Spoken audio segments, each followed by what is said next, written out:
नमस्कार दोस्तों, मैं इंद्रायण स्वागत करता हूं आपका हमारे चैनल जायरोबिस में, जहां पे हम स्टॉक मार्केट के बारे में बातें करते हैं। तो आज का वीडियो शुरू करने के पहले अगर आपने अब तक हमारे चैनल को सब्सक्राइब नहीं किया है तो ज़रूर कर लें और नीचे दिए गए बेल आइकन पे भी क्लिक करें, तो आपको जो भी हमारे नए वीडियोज़ होंगे उसके नोटिफिकेशंस और अपडेट्स आते रहेंगे। तो वीडियो शुरू करने के पहले एक छोटा सा डिस्क्लेमर देना चाहूँगा कि इस वीडियो में हम जो भी सेक्टर के बारे में या टॉपिक के ऊपर बात करने वाले हैं या जो भी स्टॉक्स के ऊपर बात करने वाले हैं उसको हार्डकोर रिकमेंडेशन ना समझिए, हमारा ऑब्जर्वेशन और रिसर्च है। आप खुद भी मार्केट में डीलिंग करने के पहले अपना रिसर्च कर लें और ड्यू डिलिजेंस को कंप्लीट करें। तो चलिए आज का वीडियो शुरू किया जाए।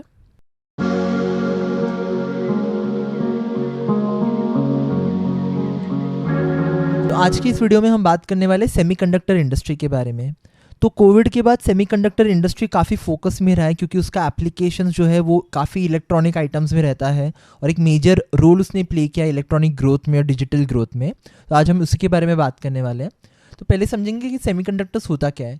देखिए, सेमीकंडक्टर्स जो होता है वो इलेक्ट्रॉनिक डिवाइसेस में होता है, जो हर तरीके के फॉर्म में होता है, जैसे कि कम्युनिकेशन डिवाइसेस हो गए या कंप्यूटिंग हो गया, हेल्थ केयर हो गया, मिलिट्री सिस्टम्स हो गया, ट्रांसपोर्टेशन हो गया, क्लीन एनर्जी हो गया, और जितने भी अलग अलग एप्लीकेशंस होते हैं जहाँ पे इलेक्ट्रॉनिक इन्वॉल्व है मेनली, वहाँ पे सेमीकंडक्टर होता है। उसके अलावा आप देखेंगे कि मेनली जो हम लोग चीज़ें डेली लाइफ में यूज़ करते हैं, जैसे कि smartphones, radios, TVs, computers, video games और इनफैक्ट मेडिकल इक्विपमेंट्स में भी, वहाँ पे भी सेमीकंडक्टर का एक बहुत बड़ा रोल है। तो सेमीकंडक्टर आखिर करता क्या है इलेक्ट्रॉनिक आइटम्स में? तो देखिए, सेमीकंडक्टर जो मटेरियल होता है वो बेसिकली इलेक्ट्रिसिटी जो है वो कंडक्ट करने के लिए काम आता है। तो उसमें कुछ स्पेसिफिक इलेक्ट्रिकल प्रॉपर्टीज़ होते हैं जो कंप्यूटर्स और इलेक्ट्रॉनिक डिवाइसेस में काफ़ी काम की चीज़ होती है। तो इलेक्ट्रिसिटी को ईजी तरीके से कंडक्ट करने के लिए अलग अलग टेम्परेचर कंडीशंस में, अलग अलग क्लाइमेटिक कंडीशंस में सेमीकंडक्टर का बहुत मेजर रोल है। तो मान लीजिए काफ़ी ड्रास्टिक क्लाइमेटिक कंडीशंस अगर है तो सेमीकंडक्टर को इस तरीके से बनाया जाता है कि वो उसमें भी वो काम कर सके। तो उसमें ऐसा क्या प्रॉपर्टीज़ होता है उसके जान लेते हैं। देखिए, सेमीकंडक्टर बेसिकली बनता है सिलिकॉन और जर्मेनियम से, और एक दूसरा कंपाउंड भी उसमें होता है जिसे हम कहते हैं गैलियम। ये तीन चीज़ों से मेनली सेमीकंडक्टर बनता है और ये तीन मेन रॉ मटेरियल है। तो जहाँ पे भी इस रॉ मटेरियल के रिजर्व्स होंगे या डिपॉजिट ज़्यादा होंगे, उस कंट्री को बहुत एडवांटेज मिलेगा, क्योंकि उन्हें सेमीकंडक्टर मैन्युफैक्चर करने में और एक्सपोर्ट करने में और भी आसानी होगी। तो समझते हैं कि कौन कौन सेमीकंडक्टर आखिर मैन्युफैक्चर करते हैं पूरी दुनिया में। देखिए, बहुत कम कंपनीज है पूरी दुनिया में जो सेमीकंडक्टर बिजनेस में है। इसका एक रीज़न ये है कि काफ़ी डिफिकल्ट बिजनेस है और बहुत कैपिटल इंटेंसिव इंडस्ट्री है। तो ये मेन कंपनीज है जो सेमीकंडक्टर का मार्केट कैप्चर किए हुए हैं। पहला तो है TSMC, जो ताइवान का एक कंपनी है जो कंडक्टर बनाता है। इसका नाम है ताइवान सेमीकंडक्टर मैन्युफैक्चरिंग कंपनी। इसका बिजनेस साइज देखेंगे आप, रेवेन्यू देखेंगे, $75.8 बिलियन का इन लोग का बिजनेस है सिर्फ सेमीकंडक्टर से। तो समझ सकते हैं कितना बड़ा बिजनेस है इन लोग का। सेकंड पे आता है सैमसंग इलेक्ट्रॉनिक्स, फिर आता है इंटेल, और उसके बाद बाकी अलग अलग कंपनीज आते हैं। उसमें एक कंपनी भी आप ध्यान दीजिए, एनवीडिया हाल ही में काफ़ी न्यूज़ में रहा है because of their artificial intelligence business. तो इसके बारे में कभी किसी और वीडियो में बात करेंगे। अब समझते हैं कि सेमीकंडक्टर जो है वो कितना बड़ा इंडस्ट्री है, और जो मेन कंपनी है, जो सबसे बड़ा बिजनेस है जिन लोग का सेमीकंडक्टर का, TSMC, उसके बारे में थोड़ा बात करते हैं। देखिए, जैसे बताया गया कि TSMC जो है वो वर्ल्ड का सबसे बड़ा सेमीकंडक्टर मैन्युफैक्चरिंग कंपनी, जिनका जो रेवेन्यू है वो $75.8 बिलियन के करीब था, वो भी 2022 में। अभी तो और भी ज़्यादा हो गया होगा डेफिनेटली। जो ग्लोबल सेमीकंडक्टर इंडस्ट्री है वो साइज वाइज $574 बिलियन का रहा है 2022 में। तो आप समझ सकते हैं बहुत बड़ा मार्केट है, और 1.15 ट्रिलियन सेमीकंडक्टर यूनिट्स जो है वो शिप हुए थे 2021 में। तो एक बहुत बड़ा इंडस्ट्री, इसके काफ़ी एप्लीकेशन है, तो ह्यूज इन डिमांड प्रोडक्ट है। और जो ग्लोबल सेमीकंडक्टर इंडस्ट्री है उसका जो ग्रोथ रेट बोला है CAGR, वो अराउंड 6% का बोला है 2031 तक। अब देखते हैं कि ऐसा क्या चैलेंजेस है जिसकी वजह से दूसरे कंपनीज या ज़्यादा कंपनी सेमीकंडक्टर इंडस्ट्री में एंटर करना नहीं चाहते या कर नहीं पाते। तो देखिए, एक मेजर चैलेंज है सप्लाई चेन का चैलेंज। तो आपने देखा होगा कि कोविड के बाद हम सबका लाइफ जो है डिजिटल हो गया था, डिजिटलाइज्ड हो गया था। तो उसकी वजह से लैपटॉप्स, इलेक्ट्रॉनिक डिवाइसेस का डिमांड जो है बहुत बढ़ गया था, और ऑलमोस्ट हर एक डिवाइस में अब मान लीजिए कि उसमें सेमीकंडक्टर होता ही होता है। तो सडनली सब कुछ डिजिटलाइज होने की वजह से सेमीकंडक्टर का जो डिमांड है वो काफ़ी ज़्यादा बढ़ गया था। और क्योंकि काफ़ी कम कंट्रीज़ जो है सेमीकंडक्टर बहुत ज़्यादा वॉल्यूम में या बहुत ज़्यादा क्वांटिटी में मैन्युफैक्चर करते थे, जिसमें से एक है चाइना। तो पूरा ग्लोबल डिपेंडेंसी जो है वो चाइना के ऊपर चला गया था सेमीकंडक्टर सप्लाई के लिए, और इसी वजह से एक्सपोर्ट जो है चाइना का इस प्रोडक्ट का काफ़ी बढ़ गया था, और इम्पोर्ट जो है वो दूसरे कंट्रीज़ का चाइना के ऊपर डिपेंडेंसी होने की वजह से वो काफ़ी इंक्रीज़ हो गया था। तो ये एक इशू होता है जिसकी वजह से दूसरे कंट्रीज़ जो है वो अपना खुद का मैन्युफैक्चरिंग सेटअप करना चाहते हैं सेमीकंडक्टर फील्ड में, जिससे कि उन्हें दूसरे कंट्री के ऊपर डिपेंड ना होना पड़े। तो ये सप्लाई चेन जो है ये एक मेन इशू है। दूसरा जो है वो टेक्नोलॉजिकल कॉम्प्लिकेशन है। तो जैसे बताया गया कि ये जो सेमीकंडक्टर मैन्युफैक्चरिंग होता है या सेटअप करना होता है, ये बिल्कुल भी इजी बिजनेस नहीं है, बहुत बड़ा प्लांट लगता है, करीबन 1 से 2 बिलियन डॉलर का कैपेक्स होता है इसके ऊपर, वो भी हर 2 साल में इतना पैसा डालते रहना पड़ता है फैक्ट्री को रन करने के लिए। इनफैक्ट अभी का जो सेमीकंडक्टर इंडस्ट्री वो बहुत ज़्यादा जल्दी इवॉल्व हो रहा है, बहुत ज़्यादा एडवांस हो रहा है, क्योंकि आपके डिवाइसेस जो है वो स्मॉल इन साइज़ होते जा रहे हैं, जो आपका मदरबोर्ड है या जो आपका चिप्स है उनका साइज़ स्मॉल होता जा रहा है। तो जैसे कि आप देख सकते हैं कि नंबर ऑफ़ ट्रांजिस्टर्स जो होते हैं वो एक चिप के ऊपर वो हर 2 साल में जो है डबल होते रहते हैं। तो पूरे इंडस्ट्री के ऊपर काफ़ी प्रेशर रहता है कि कैसे वो अपना इनोवेशन करे और क्वालिटी कंट्रोल भी रखे, और at the same time efficiency जो है वो डिवाइस का बढ़ाते रहे। तो इतना टेक्नोलॉजिकली एडवांस सेक्टर होने की वजह से काफ़ी लोग इसमें एंटर नहीं कर पाते, क्योंकि आपको काफ़ी ज़्यादा नॉलेज और कैपिटल होना चाहिए इस फील्ड में एंटर करने के लिए। एक तीसरा जो मेन इशू है इस फील्ड में वो है टैलेंट शॉर्टेज। तो क्योंकि ये काफ़ी डिफिकल्ट इंडस्ट्री है, काफ़ी साइंटिफिकली चैलेंजिंग इंडस्ट्री है एंटर करना और सस्टेन करना, स्पेशली इसके लिए काफ़ी ज़्यादा लोग आपको मिलेंगे नहीं जो इस इंडस्ट्री में एक्सपर्ट हो। बहुत ही कम टैलेंट पूल है, काफ़ी कम लोग हैं जो एक्चुअली स्किल्ड है इस फील्ड में, और इतने कम लोग होने की वजह से नए लोग जो है वो ईजिली इस मार्केट में एंट्री नहीं कर पाते, और एंट्री कर भी लेते हैं तो ईजिली गेन्स यानी प्रॉफिट नहीं कर पाते, उनको बहुत ज़्यादा स्ट्रगल करना पड़ता है। तो बिल्कुल भी ईजी नहीं एक सेमीकंडक्टर मैन्युफैक्चरिंग प्लांट सेटअप करना। तो कुछ फैक्ट्स के बारे में जानते हैं इस इंडस्ट्री के बारे में। एक जो फैक्ट है आप देखेंगे कि 2020 में 932 बिलियन चिप्स प्रोड्यूस हुए थे और पूरे दुनिया में बिके गए थे, बहुत बड़ा नंबर है। एट द सेम टाइम जब कोविड हिट हुआ तो 2021 में ये 932 बिलियन से बढ़ के 1.15 ट्रिलियन चिप्स हो गए। तो एक बहुत बड़ा स्पाइक आ गया था, और उसी की वजह से आपको पता रहेगा कि काफ़ी शॉर्टेज भी हो गया था इलेक्ट्रॉनिक डिवाइसेस का कोविड के टाइम पे। ओवर 80% ऑफ सेमीकंडक्टर्स जो है वो एशिया में बनते हैं, और 92% of the world's most advance semiconductor जो वो अकेले ताइवान में बनते हैं, जो TSMC में बने होते हैं। मतलब काफ़ी एक मेजर प्रोपोर्शन जो है सेमीकंडक्टर का वो ताइवान से बन के आता है, और 80% एशिया में बनता है। इसे आप देखेंगे लिखा हुआ है कि TSMC is the biggest producer of semiconductor in the world and holds 54% of the global market share. मतलब पूरी दुनिया में जितना भी सेमीकंडक्टर बिकता है उसका आधे से ज़्यादा TSMC सप्लाई करता है। तो आप समझ सकते हैं कि बाकी के जो 10-11 प्लेयर हैं उनको उस 50% ऑफ मार्केट शेयर में जो है फाइट करना है, क्योंकि मेजर मार्केट शेयर तो TSMC ने ऑलरेडी कैप्चर करके रखा है। अब बात करते हैं कि सेमीकंडक्टर इंडस्ट्री का जो ग्रोथ है वो कितना होने का चांसेस है। तो आप देखेंगे 2020 में सेमीकंडक्टर का जो सेल्स है वो 466 बिलियन डॉलर्स के करीब रहा है, और 2021 में ये जो सेल्स रहा है वो 555 बिलियन डॉलर हो गया। बाय द एंड ऑफ 2022 वो जो सेल है 574 बिलियन डॉलर हो गया, और अभी जो 2022 से 2029 के बीच में अराउंड 12% का ग्रोथ रेट जो है एक्सपेक्ट कर रहे हैं। तो ये जो ग्रोथ रेट है ये वेरी करता रहता है डिपेंडिंग अपॉन इकोनॉमिक सिचुएशंस, लेकिन आप एक्सपेक्ट कर सकते हैं कि इलेक्ट्रॉनिक डिवाइसेस का जो रिक्वायरमेंट और एडवांसमेंट है वो बढ़ने वाला है। तो 6 से 10% तो मिनिमम ग्रोथ रहेगा ही, और अगर बहुत अच्छा रह गया तो 10 से 15% के बीच में आप ग्रोथ एक्सपेक्ट कर सकते हैं इस इंडस्ट्री में। अब बात करते हैं चाइना की। देखिए चाइना काफ़ी ज़्यादा सेमीकंडक्टर जो है परचेस करता है, तो वो मैन्युफैक्चर भी खुद करते हैं, उनके जो एक्सपोर्ट्स होते हैं वो भी काफ़ी बड़े नंबर्स में सेमीकंडक्टर के, और जो परचेस करते हैं वो भी काफ़ी बड़े नंबर में। इसका रीज़न ये है कि चाइना टेक्नोलॉजिकली काफ़ी एडवांस कंट्री है, और काफ़ी ज़्यादा इलेक्ट्रॉनिक गुड्स जो वर्ल्ड वाइड कंपनीज़ के हैं वो चाइना से ही बन के आते हैं। तो जो कंजम्पशन है सेमीकंडक्टर का वो चाइना में काफ़ी ज़्यादा है।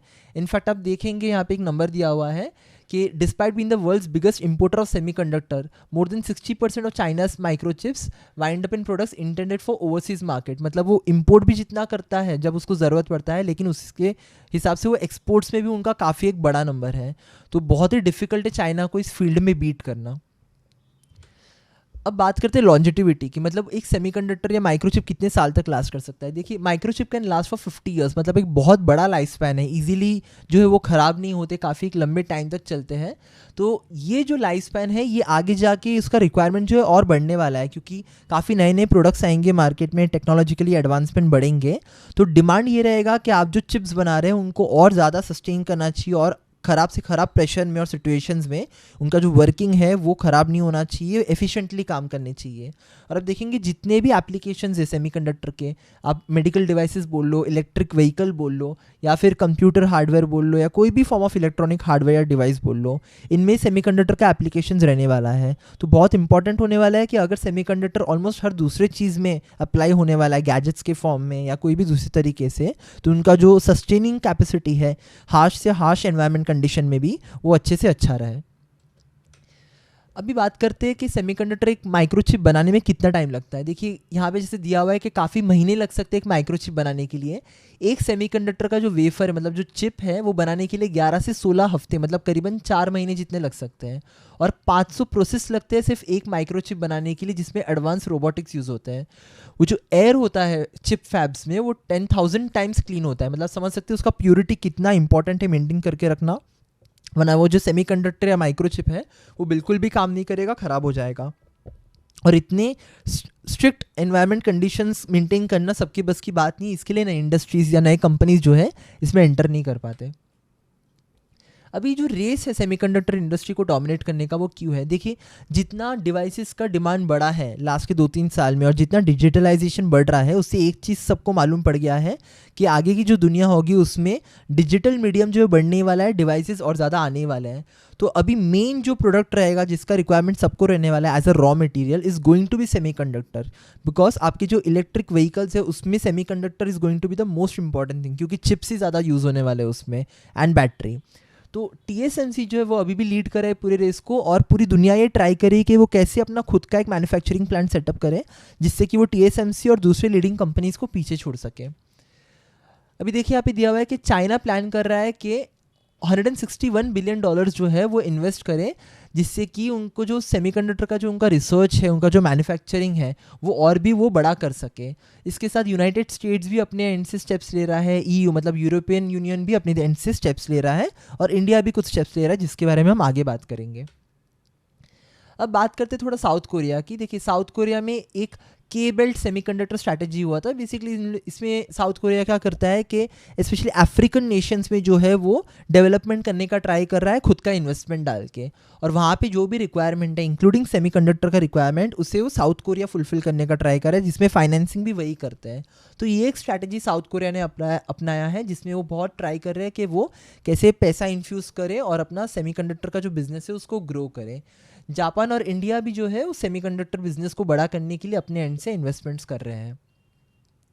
अभी समझते कि इंडिया का क्या पोजीशन रहा है। तो देखिए इंडिया ने इसके पहले ट्राई किया था सेमीकंडक्टर अपना इंडस्ट्री जो है सेटअप करने का काफ़ी साल पहले, लेकिन वो फेल हो गया। वो फेल होने का रीज़न ये था कि जो पॉलिसीज़ वो टाइम पे थे गवर्नमेंट के, वो प्रॉपर्ली इंप्लीमेंट नहीं किए गए, काफ़ी पॉलिसी पैरालिसिस हुआ था, मिसकोऑर्डिनेशन हुआ था, बिल्कुल भी फॉलोअप नहीं हुआ था as per media and news reports, और उसकी वजह से वो सेमीकंडक्टर का जो सेटअप है या इंडस्ट्री प्लांट्स है वो हो ही नहीं पाया, और हम लोग उसकी वजह से काफ़ी पीछे रह गए, ऐसा कहा जाता है। तो 2007 में इंडिया का एक सेमीकंडक्टर पॉलिसी आया था। वो टाइम पे जो गवर्नमेंट ने वो पॉलिसी इंट्रोड्यूस किया था, वो उनका एम ये था कि 24,000 करोड़ का जो इन्वेस्टमेंट है वो 3 साल में वो लाएंगे और फैब्रिकेशन यूनिट सेटअप करेंगे। लेकिन ये सपना कभी पूरा नहीं हो पाया। इसका रीज़न ये था कि पॉलिसी पैरालिसिस होने की वजह से वो इन्वेस्टमेंट जो इन्वेस्टर्स करने वाले थे अब्रॉड से FII के थ्रू, वो बैकआउट कर गए। तो एक एसोसिएशन, एक ग्रुप फॉर्म हुआ था सेम इंडिया करके, ये टेक्नोलॉजीज का ग्रुप था इंडिया में, और उनका काम था, एक एसोसिएशन है AMD करके, उनके साथ कोऑर्डिनेट करके फैब्रिकेशन फैसिलिटी बिठाने का।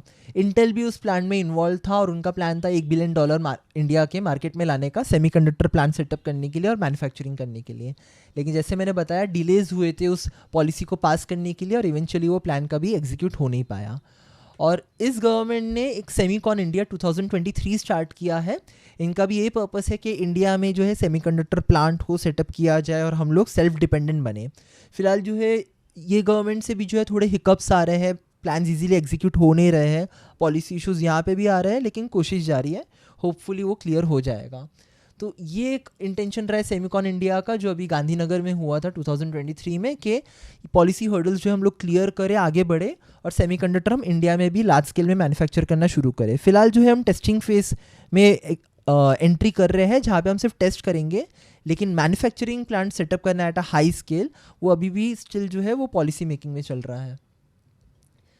तो ये जो कॉन्फ्रेंस होता है जहाँ पे सारे इंडियन के जो एजेंसीज़ है वो पार्टिसिपेट करते हैं और अब्रॉड से भी इन्वेस्टर्स आते हैं, इनका काम ये होता है कि वो प्रोजेक्शन दे कि इंडिया में सेमीकंडक्टर का मैन्युफैक्चरिंग कहाँ से स्टार्ट करना है, कितना बढ़ सकता है और कौन से लेवल पे जा सकता है, और वही अट्रैक्ट करेगा फॉरेन इन्वेस्टमेंट को इंडिया में।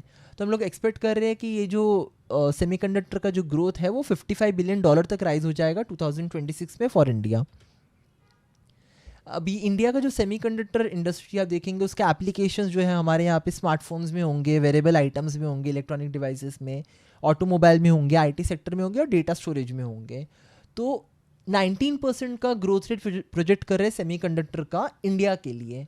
$300 बिलियन का बिजनेस हो सकता है ये अगले 3 से 5 साल में। तो एक बहुत बड़ा इंडस्ट्री जो है वो अभी क्रिएट हो रहा है। इसके साथ हम समझेंगे कि देखिए एक एसोसिएशन है जिसे हम कहते हैं quad member. Quad member basically 4 countries का एक ग्रुप है जिसमें आता है जापान, ऑस्ट्रेलिया, यूएस और इंडिया। तो इनका काम है सेल्फ डिपेंडेंट बना फॉर सेमीकंडक्टर मैन्युफैक्चरिंग। और यहाँ पे आप देखेंगे जो मेन रॉ मटेरियल रिक्वायर्ड है वो होता है गैलियम और जर्मेनियम, लेकिन प्रॉब्लम ये है कि इसकी जो मेन रिजर्व्स है वो चाइना में है। तो करेंटली जो है most of the countries dependent है चाइना में सेमीकंडक्टर के रॉ मटेरियल के लिए। तो चाइना से रॉ मटेरियल जो है उस पर डिपेंड जिससे हम ना करें, इसके लिए इंडिया पार्टनर कर रहा है दूसरे कंट्री के साथ जिनके पास शायद रिजर्व्स होंगे गैलियम और जर्मेनियम के। तो अगर ये रिजर्व्स कोई दूसरे कंट्रीज़ के पास मिलते हैं तो हमें चाइना के ऊपर डिपेंड नहीं करना पड़ेगा और हमारा जो प्रोग्रेस या ग्रोथ है इस इंडस्ट्री में वो विदाउट एनी हर्डल्स या हिकअप्स चलने के ज़्यादा चांसेस रहेंगे।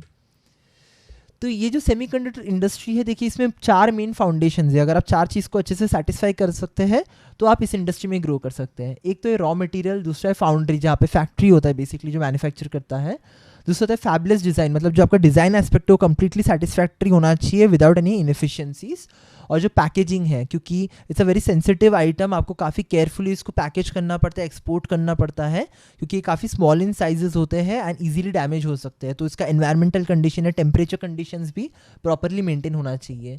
तो अगर ये सारे कंडीशंस मेंटेन हो गए तो ही इसका मैन्युफैक्चरिंग और एक्सपोर्ट अच्छे से कर पाएंगे। फिलहाल जैसे मैंने बताया कि चाइना का पूरा रॉ मटेरियल के ऊपर मोनोपोली है और यूएस भी जो है वो ट्राई कर रहा है कि चाइना को पीछे छोड़े, लेकिन करेंटली जो है वो चाइना का ही जो है कंपटीशन में वो आगे है।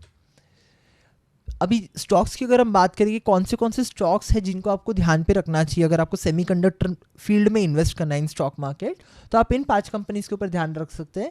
एक है HCL टेक्नोलॉजी, फिर Tata Elxsi, SPEL semiconductors, ESM technology और वेदांता। तो ये 5 के 5 कंपनी जो है वो सेमीकंडक्टर मैन्युफैक्चरिंग, टेस्टिंग, ये सब बिजनेसेस में एंट्री और इवॉल्व करने का जो है वो ट्राई कर रहे हैं। लेकिन इसमें इन्वेस्ट करने के पहले जैसे मैंने आपको बताया आप अपना रिसर्च ज़रूर कर लें। लेकिन ये 5 का गोल ऑलमोस्ट एक ही लाइन में रहा है कि उनको सेमीकंडक्टर फील्ड में ग्रो करना है। तो आज की वीडियो में बस इतना ही। आई होप आपको इस वीडियो से कुछ जानने मिला, कुछ सीखने मिला। वीडियो ख़त्म करने के पहले मैं आपको बता दूं कि हमारा जो है एंजल वन का खुद का फ्रेंचाइजी, हम ऑथराइज पर्सन है एंजल वन के। तो अगर आपको एंजल वन में डीमैट और ट्रेडिंग अकाउंट ओपन करना है तो उसका लिंक नीचे डिस्क्रिप्शन में दिया हुआ है। आप हमारे साथ वीडियो के थ्रू, इस वीडियो के थ्रू जो नीचे लिंक दिया हुआ है वहाँ पे अकाउंट ओपन करके स्टॉक मार्केट का ट्रेनिंग ले सकते हैं, आप ट्रेडिंग के एडवाइजेस ले सकते हैं और उसी के साथ आप हमारे चैनल पार्टनर भी बन सकते हैं जिससे आप अपना बिजनेस का एक साइड इनकम जनरेट कर सकते हैं। तो अभी के वीडियो में बस इतना ही। अगले वीडियो में आपसे फिर मुलाकात होगी, तब तक के लिए थैंक यू।